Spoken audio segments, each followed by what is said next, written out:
نبی پاک علیہ الصلوۃ والسلام نے ایک بڑا ہی پیارا واقعہ صحابہ کرام کو سنایا، اور یہ حدیث بخاری شریف میں موجود ہے۔ حضرت ابن عمر رضی اللہ تعالیٰ عنہ اس حدیث کے راوی ہیں۔ فرماتے تین دوست تھے، تین ساتھی تھے، کہیں جا رہے تھے تو راستے میں بارش آ گئی۔ اب بڑی تیز بارش تھی تو انہوں نے کیا کیا، میں اس حدیث کا آپ کو مضمون اور خلاصہ بیان کر رہا ہوں۔ انہوں نے ایک غار میں پناہ لے لی کہ بارش تھم جائے، بڑی تیز بارش ہے، پھر نکل جائیں گے۔ اب بارش برستی رہی، وہ رات غار میں گزاری۔ اچانک ایک اور آفت یہ آئی کہ ایک بڑا سا پتھر جو ہے، بڑی سی چٹان، وہ اوپر سے گری اور اس نے آ کر غار کے دروازے کو بند کر دیا۔ اب یہ قید ہو گئے۔ موبائل فون کا زمانہ تو تھا نہیں کہ اندر سے فون کرتے کہ بھائی ہم غار میں بند ہیں، ایس ایم ایس کر دیں گے تو لوگ آ جائیں گے، ریسکیو آ جائے گا، کوئی بچانے آ جائے گا۔ یہ اندر غار کا دروازہ بند، کوئی مددگار نہیں۔ اب پریشان نکلے تو کیسے؟ اگر نہیں نکل پائے تو بھوکے پیاسے مر جائیں گے۔ تینوں دوستوں نے سوچا کہ ایسا کرتے ہیں کہ ہم اپنا زندگی کا کوئی نیک عمل یاد کرتے ہیں اور اللہ کی بارگاہ میں عرض کرتے ہیں کہ یا اللہ، اگر میں نے کوئی یہ نیک عمل تیری رضا کے لیے کیا ہے تو میرے مولا اس نیک عمل کے صدقے اس مصیبت سے نکال دے۔ پہلا بندہ ہاتھ اٹھاتا ہے، کہتا ہے یا اللہ، میں ایک گاؤں کا رہنے والا ہوں۔ آپ بھی گاؤں کے لوگ ہیں نا، بکریاں وغیرہ جانور وغیرہ بھی ہوتے ہیں آپ کے پاس۔ کہ یا اللہ، میں گاؤں کا رہنے والا ہوں، بکریاں بھی ہیں، جانور بھی ہیں، میں لکڑیاں کاٹنے جاتا ہوں، واپس آتا ہوں تو دودھ نکالتا ہوں بکریوں سے یا گائے سے، پہلے اپنے ماں باپ کو پلاتا ہوں، پھر اپنے بچوں کو پلاتا ہوں۔ ایک رات میرے مولا میں واپس آیا، دیر ہو گئی، دودھ نکالا، ماں باپ کے پاس گیا تو دیکھا کہ ماں سو گئی تھی۔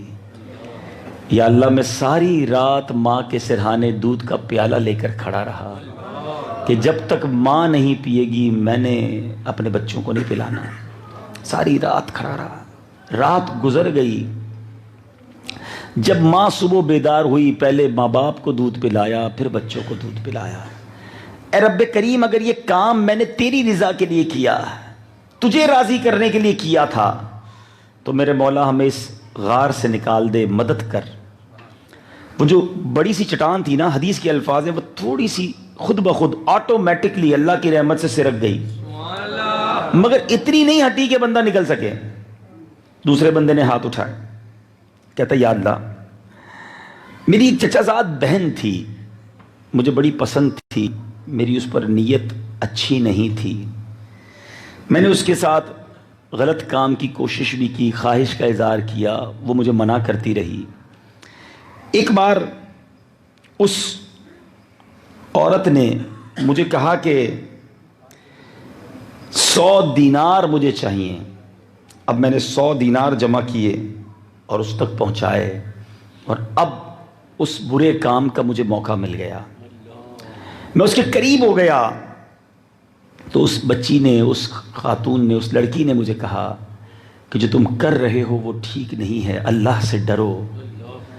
جب اس نے یہ کہا، میرے مولا، مجھے کوئی دیکھنے والا نہیں تھا، میں جو چاہتا وہ کر لیتا، مگر میرے مالک تیرے خوف سے میں نے اس لڑکی کو چھوڑ دیا، گناہ سے بچ گیا۔ اے میرے مالک، اگر یہ کام میں نے تیری رضا کے لیے کیا ہے تو میرے مولا اس چٹان سے ہمیں باہر نکال دے۔ جیسے یہ دعا کی تو وہ چٹان تھوڑی سی اور سے رک گئی، مگر ابھی بھی اتنی جگہ نہ بنی کہ وہ نکل جاتے۔ تیسرا بندہ ہاتھ اٹھاتا ہے، بخاری شریف کی حدیث سنا رہا ہوں آپ کو، کہتا ہے یا اللہ، میں کاروبار کرتا ہوں اور مزدور کو کام پہ لگاتا ہوں، مزدور کام کرتے ہیں، میں انہیں تنخواہ دیتا ہوں۔ ایک مزدور آیا میرے یہاں، مزدوری کی، مزدوری کر کے چلا گیا، مزدوری لینا بھول گیا۔ میرے مالک وہ پیسے میں نے اپنے کاروبار میں لگا دیے، تو نے میرے کاروبار میں بڑی برکت دی۔ تھوڑے عرصے کے بعد وہ مزدور آیا، کہتا ہے صاحب میری مزدوری باقی ہے۔ تو میں نے اس مزدور کو کہا کہ یہ جو جانوروں کا ریوڑ دیکھ رہے ہو، بکریاں، گائیں، یہ سب تیری ہیں، تو لے جا۔ مزدور کہتا ہے میں نے تو ایک دن کی مزدوری کی، اتنے پیسے تھوڑی تھے۔ کہا پیسے تھوڑے تھے، میں نے کاروبار میں ڈالے، تیرا بھی حصہ ڈال دیا، یہ جو بچت ہے تیری ہے، جا ساری لے جا۔ مزدور لے گیا۔ اے اللہ، اگر میں نے امانت کا جو حق ادا کیا ہے، وہ تیری رضا کے لیے کیا ہے، تو میرے مولا اس چٹان سے، اس مصیبت سے ہماری جان چھڑا دے۔ حدیث کے الفاظ ہیں، وہ چٹان اور ہٹتی ہے، اب اتنا راستہ بن جاتا ہے کہ تینوں باہر نکل جاتے ہیں۔ ذرا غور کیجئے اس ایک حدیث سے سیکھنے کو کیا مل رہا ہے۔ پہلی بات، ماں باپ کا ادب بندے کو بہت ترقی دیتا ہے۔ جو بچے مجھے سن رہے ہیں، جو نوجوان مجھے سن رہے ہیں، یاد رکھنا، جس کے ساتھ ماں باپ کی دعائیں ہیں نا پیچھے، اس کو ترقی سے کوئی نہیں روک سکتا۔ وہ سارے دنیا کے طوفان جھیل لے گا، سمٹ لے گا، اس سے نپٹ لے گا، لیکن اگر ماں باپ ساتھ نہیں ہیں، ماں باپ کی دعائیں نہیں ہیں، ان کا دل تم سے دکھا ہوا ہے، ساری دنیا تمہاری تعریف کرتی ہو، تم کبھی کامیاب نہیں ہو سکتے۔ ماں باپ کی دعائیں، سبحان اللہ، واقعہ بھول گئے۔ حضرت موسیٰ علیہ السلام نے اللہ سے عرض کی تھی، مولا میں جنت میں اپنا پڑوسی دیکھنا چاہتا ہوں۔ اللہ عز و جل نے فرمایا، موسیٰ جنت میں تیرا پڑوسی فلاں علاقے کا کسائی ہے۔ حضرت موسیٰ کہتے ہیں میں ڈھونڈتے ڈھونڈتے پہنچ گیا اس کسائی کے پاس، جا کر دیکھا نارمل کسائی، یہ میرا جنت میں پڑوسی، ایسا کیا عمل تھا؟ بعد میں پتہ چلا وہ نوجوان اپنے ماں باپ کو، بیچارے بہت بوڑھے تھے، نوالے چبا بھی نہیں سکتے تھے، وہ نوجوان چبا چبا کر ماں باپ کے منہ میں نوالے ڈالتا۔ اس کی ماں کہا کرتی، اے اللہ میرے بچے کو جنت میں موسیٰ کا پڑوسی بنا دینا۔ حضرت موسیٰ کہتے بیٹا تیری ماں کی دعا قبول ہو گئی، تو ہی جنت میں میرا پڑوسی ہے۔ ارے ماں دعا دے، بندہ جنت میں نبی کا پڑوسی بن جاتا ہے۔ یہ وہ ہستیاں ہیں میرے بیچ اسلامی بھائیو، خوش نصیب ہیں وہ لوگ جن کے ماں باپ حیات ہیں۔ آج ہم ایک مرحوم والد کی روح کے ایصال ثواب کے لیے جمع ہوئے نا، تھوڑی دیر پہلے میں قبرستان بھی گیا تھا ان کی قبر پر فاتحہ پڑھنے۔ اللہ مرحوم کی مغفرت فرمائے، درجات بلند فرمائے۔ جن کے پاس ماں باپ ہے نا، بہت بڑی نعمت ہے۔ کل ہی میں سوشل میڈیا پہ ایک پوسٹ دیکھ رہا تھا کہ دنیا کے خوش قسمت لوگ وہ ہیں کہ جن کے موبائل پر آج بھی جب بیل بجتی ہے تو لکھا آتا ہے امی جان یا والد صاحب، کیونکہ وہ حیات ہیں تو کال کرتے ہیں نا۔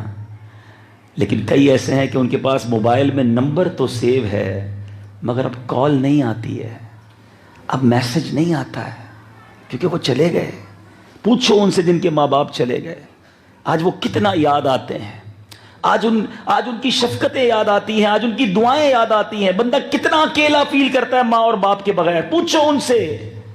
اور جن کے پاس ہیں ان کے پاس ٹائم ہی نہیں ہے ماں باپ کے لیے۔ ارے وہ ہستیاں ہیں، حدیث پاک کا مضمون ہے، جو ماں باپ کو محبت کی نگاہ سے ایک بار دیکھے اللہ حج مبرور کا ثواب عطا فرماتا ہے۔ صحابی نے سوال کیا، حضور کوئی 100 بار دیکھے؟ آقا فرماتے ہیں اللہ اکبر و اطیب، کوئی 100 بار دیکھے اللہ 100 حج کا ثواب عطا فرماتا ہے۔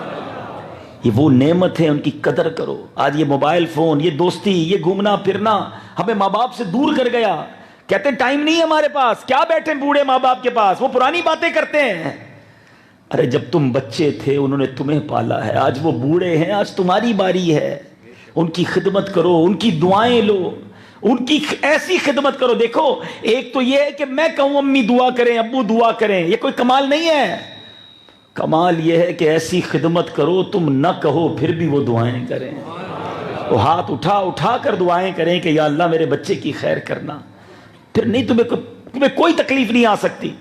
احادیث کے الفاظ ہیں کہ والدین کی دعا عرش پر پہنچتی ہے جو وہ اپنی اولاد کے لیے کرتے ہیں۔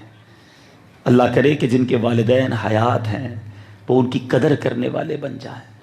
بڑھاپے میں اگر آپ کا پیسہ والدین پہ خرچ ہونا یا آپ کو وقت ملے ان پر خرچ کرنے کا، یہ نصیب ہے تمہارے پیسوں کے کہ تمہارا پیسہ ماں باپ پہ خرچ ہو رہا ہے۔ ساری زندگی تو انہوں نے خرچ کیا نا، پال پوس کے بڑا انہوں نے کیا، آج باری آئی ہے تو کہتے ہو ٹائم نہیں ہے، یہ میرا پیسہ یہ ابو کا نہیں ہے۔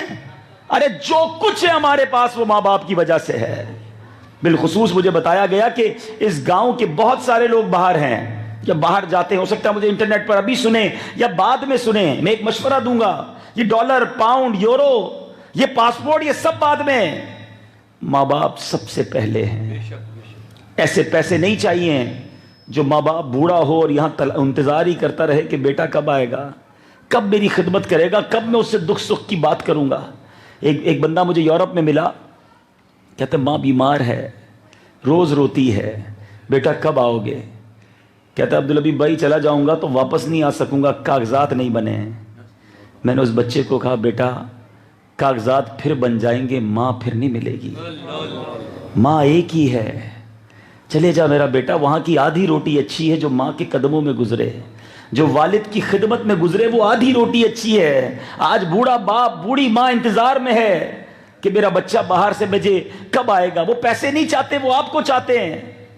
تو خدا را جن کے ماں باپ بوڑھے ہیں اور امید کرتے ہیں کہ بچہ خدمت کرے، نہ جاؤ انہیں چھوڑ کے۔ میں پھر دوبارہ کہہ رہا ہوں، میری یہ باتیں شاید ابھی سمجھ نہیں آئیں گی، پوچھو ان دلوں سے جن کے ماں باپ چلے گئے۔